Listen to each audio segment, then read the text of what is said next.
Have you ever looked into a child's eyes and realized the greatest mistake of your life was standing right in front of you, smiling with your own face?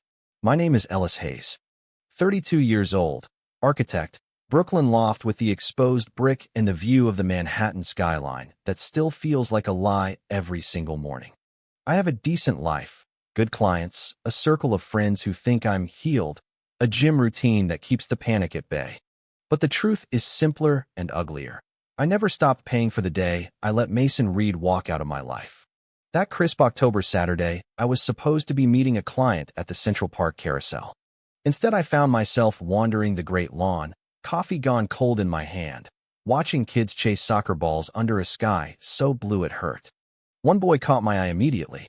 Dark, wavy hair falling into his eyes, green eyes that flashed when he laughed, a dimple on the left cheek that appeared only when he grinned wide. He was 9, maybe 10, and he moved exactly like I did at that age, loose limbs, shoulders back, unafraid of the world. I couldn't look away. He scored a goal, threw both arms up, and spun toward the sideline. His gaze locked on mine. For 3 full seconds, the entire park disappeared. Then he jogged straight to me, soccer ball tucked under one arm. "Mister, you okay? You're staring." His voice, God, even the cadence was mine. Slightly raspy, like he'd been yelling for hours. "I'm fine," I managed. You remind me of someone." He tilted his head, studying me the way only children can. "You look like the pictures Daddy shows me sometimes. The ones from college." My stomach dropped through the grass. "Your dad went to NYU?" "Yeah. His best friend back then was named Ellis." "That's you, right?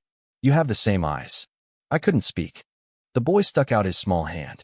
"I'm Liam Reed." "Reed." The name slammed into me so hard, I actually took a step back. Before I could answer, a familiar voice cut across the field, deeper now, rougher around the edges, but still the voice that used to whisper my name like a prayer. "Liam, time to go, buddy." I turned. Mason stood 20 yards away in a gray Henley and jeans, messenger bag slung across his chest, the same broad shoulders, the same gentle slope of his nose. 10 years had added faint lines at the corners of his eyes and a touch of silver at his temples. But the man I loved at 22 was still standing there, frozen mid-step, staring at me like I was a ghost who had learned how to bleed. Liam waved both arms. "Dad, come meet Ellis. He's the one from your pictures." Mason's face went white. The color drained so fast I thought he might actually faint. For one endless moment, the three of us formed a perfect, impossible triangle, past, present, and the living proof of everything we had destroyed. I heard my own voice, small and cracked. "Mason." He closed his eyes for a second, then opened them again. The pain in them was so raw it stole the air from my lungs. "Ellis," he whispered. "You're here." Liam looked between us, confused but delighted. "You guys know each other?" "For real." Neither of us could answer. The boy's green eyes, my green eyes, sparkled with innocent excitement. "This is the coolest thing ever." I wanted to laugh. I wanted to scream.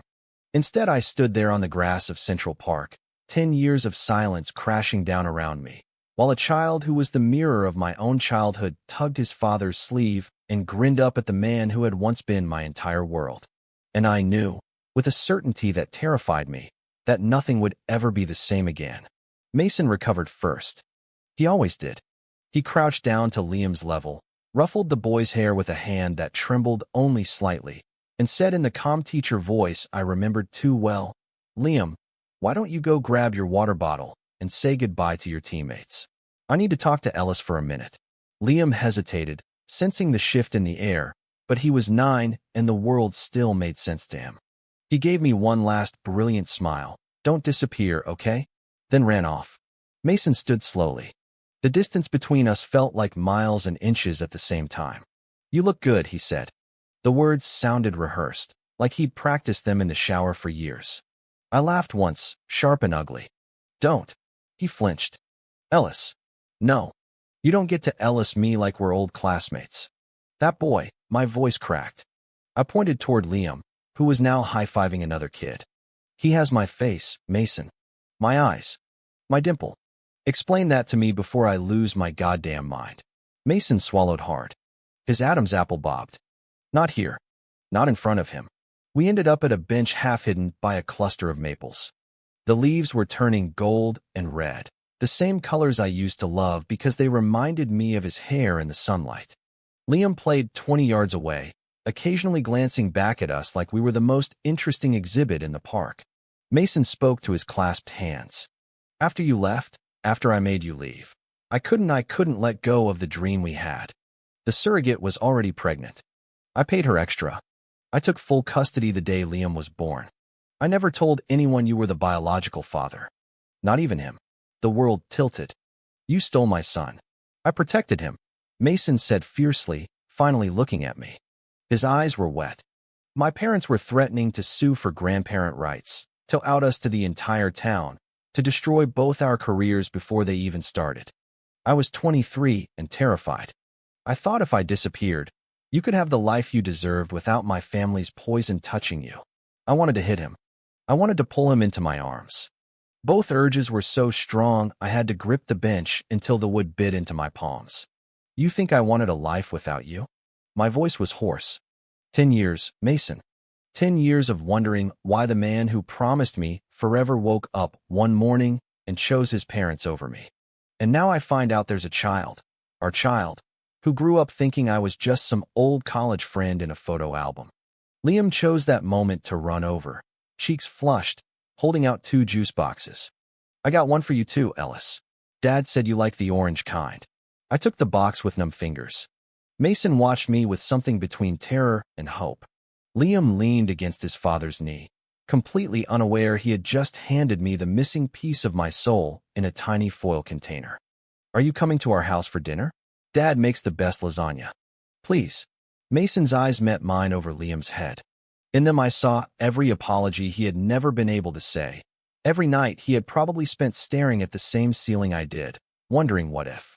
I looked at the boy who had my smile and my blood and my future all wrapped up in one small, perfect person. Yeah, Liam, I said, voice shaking. I think I'd really like that. Mason's apartment was in Park Slope, a third-floor walk-up with creaky stairs and windows that looked out over a quiet street lined with brownstones. The moment I stepped inside, I felt like I was walking into the life I was supposed to have lived. Liam's drawings covered the fridge, stick-figure families with 2 dads and a little boy holding their hands. Bookshelves overflowed with children's novels and architecture magazines I recognized from our college days. A single framed photo sat on the mantel. Mason and me at 22, arms around each other on the Brooklyn Bridge, laughing like the future was guaranteed. Liam dragged me to his room to show me his dinosaur collection. While he explained the difference between a T-Rex and a velociraptor, I stared at the photos on his nightstand. One was of baby Liam in a hospital bassinet, Mason exhausted but beaming beside him. Another was Liam at maybe 5, blowing out birthday candles while Mason looked on with the same tender expression he used to give me. I felt Mason watching me from the doorway. Dinner's ready, he said quietly. We ate at the small kitchen table like a family that had never been broken. Liam chattered nonstop about school, soccer, the new Minecraft world he was building. Every time he called me Ellis, my chest tightened. Every time he said, Dad, and looked at Mason with pure adoration, something inside me cracked wider open.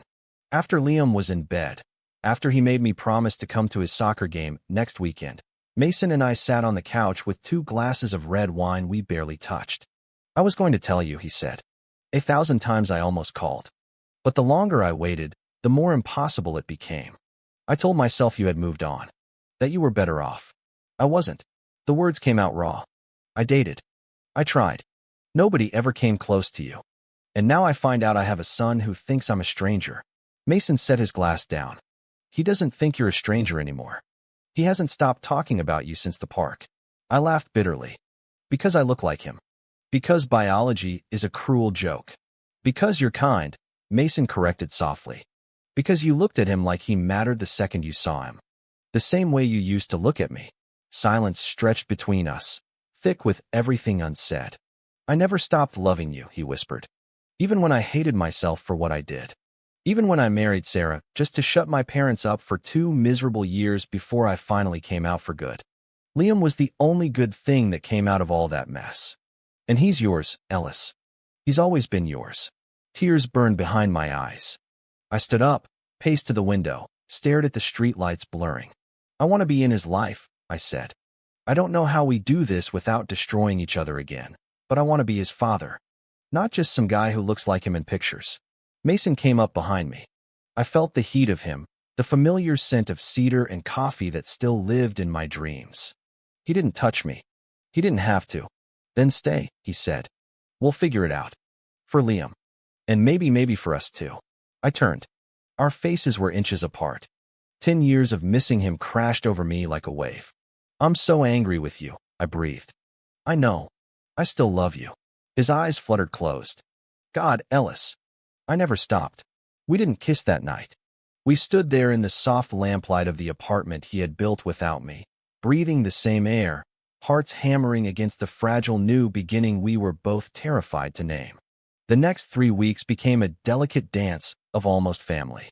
I went to Liam's soccer games, helped him with math homework at the kitchen table, read him bedtime stories while Mason watched from the doorway with an expression I couldn't decode. But underneath the beautiful normalcy, tension simmered. Mason's parents were coming to New York for Thanksgiving. They still didn't know I existed in their grandson's life. They still thought Mason had seen the light, married a woman, produced a child the proper way, then divorced amicably. The fight happened on a rainy Tuesday. Liam was at a sleepover. Mason and I were supposed to be finalizing the paperwork for me to be added to Liam's birth certificate, something we had both agreed was necessary. Instead, we ended up shouting in the living room. You want me to meet your parents as what, exactly? I demanded. The nice architect who happens to look like their grandson? I want you to meet them as Liam's other father, Mason shot back.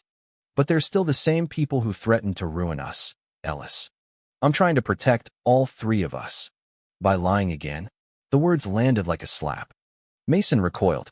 I pressed on, voice shaking. You chose them once. You chose silence.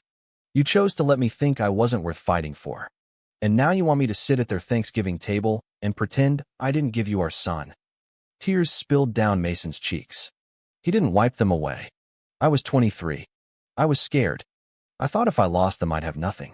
But I lost you instead, and I've been living with that mistake every single day since. He stepped closer until we were chest to chest. I'm not that scared kid anymore. I'm out. I'm proud. I have a son who deserves both his fathers. And I have you standing in my living room breaking my heart all over again because I still love you so much it hurts to breathe. I grabbed his shirt, pulled him in, and finally, kissed him. It wasn't gentle. It was 10 years of grief and longing and fury poured into one desperate collision of mouths. Mason made a broken sound against my lips and kissed me back like a man drowning. We stumbled toward the couch, hands everywhere, relearning the map of each other with frantic tenderness. We didn't go further than that. Not yet. When we finally broke apart, foreheads pressed together, breathing hard, Mason whispered, I'm telling them. The day they arrive. No more hiding. Not from them. Not from anyone. I nodded, throat too tight to speak. Outside, the rain kept falling, washing the city clean. Inside, 2 men who had once been boys in love held each other and dared to believe the future might still belong to us. Thanksgiving was a battlefield wearing cranberry sauce and polite smiles. Mason's parents arrived from Texas wearing expensive coats and colder eyes. His mother hugged Liam so tightly the boy squeaked. His father shook my hand with the kind of grip that said he already knew exactly who I was. The explosion happened after pie. Liam, innocent and proud, announced to the entire table, Ellis is my other dad. We're getting the papers fixed so he can be on my birth certificate and everything. Silence. Mason's mother went white. His father stood so fast his chair fell over.